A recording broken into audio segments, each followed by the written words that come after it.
Truett. That's a motto that many employees of Chick-fil-A live by as they try to implement and exemplify the example that Truett Cathy left us today.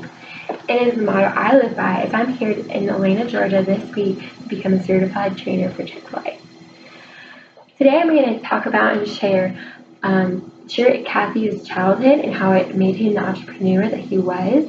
I'm going to talk about how he founded Chick-fil-A and then how it is the third largest fast service food restaurant in America today. This all began with an 8-year-old little boy as Truett Cathy, or Samuel Truett Cathy, who sold Coke door to door in a wagon. And as Dick Parker states in Humble Beginnings, November 11, 2016, he talks about how he not only would add ice during the summer just to be able to upsell them, because he noticed that many individuals would not buy his Cokes whenever they were just warm. And then later in his life, he, as a teenager, would sell newspapers. But it wasn't just like any other boy. He said, "I delivered each paper as if I were delivering it to the front door of the governor's mansion." And that's the care and selfless service he would show in his second mile service later on in his life.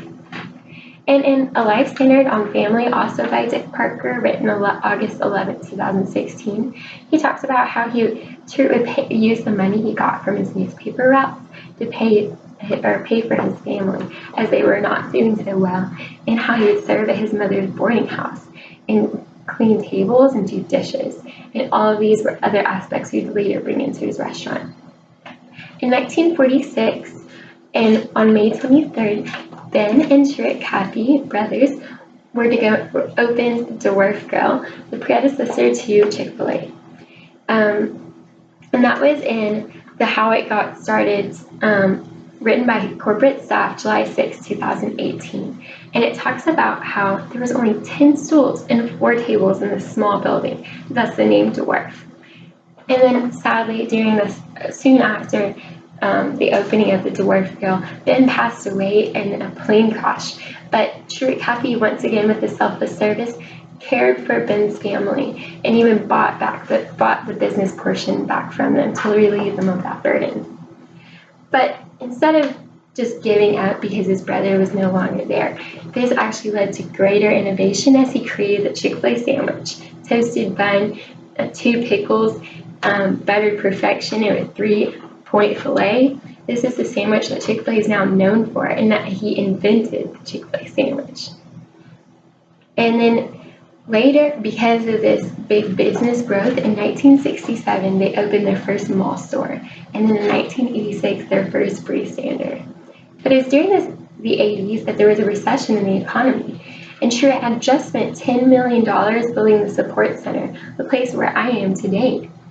But though he just spent all this money, he decided to not take salary that year, just so his team members would not have to take a pay cut. That was just the man Truett was. And it was also during this point where they reevaluated their purpose. Their business was failing. What were they going to do?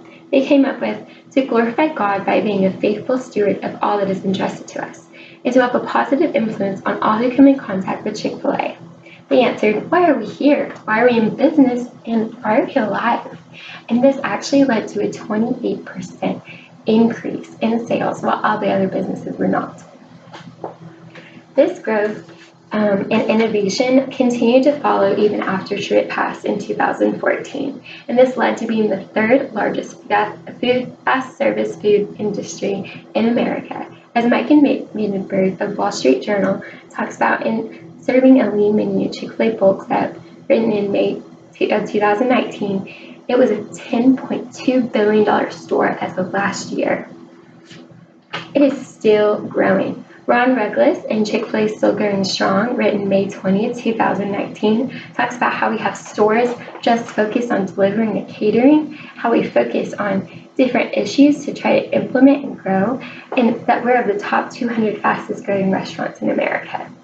Me today, I get to share that as I was at the training center called The Nest at Chick-fil-A Support Center, I saw innovation that will be implemented in our stores in a couple of years, such as augmented reality, virtual reality, being able to ask Alexa or training questions from our training resource. And not only that, we're now coming into Canada and the near future in the UK. But the walls of corporate and are painted and filled with all these words from Truett Cathy. And it's his legacy that we still try to pursue. And it is my hope that this growth and innovation and entrepreneurial desire that he had inspires you like it has inspired me. And that though his office was still left untouched since the day that he passed, I hope that this speech has moved you in order to tap into those desires of you that you desire and that you want to pursue, and that you really dive deep into those dreams, just like I'm doing this week at corporate, and that Truett did throughout his life by serving others and constantly pursuing growth.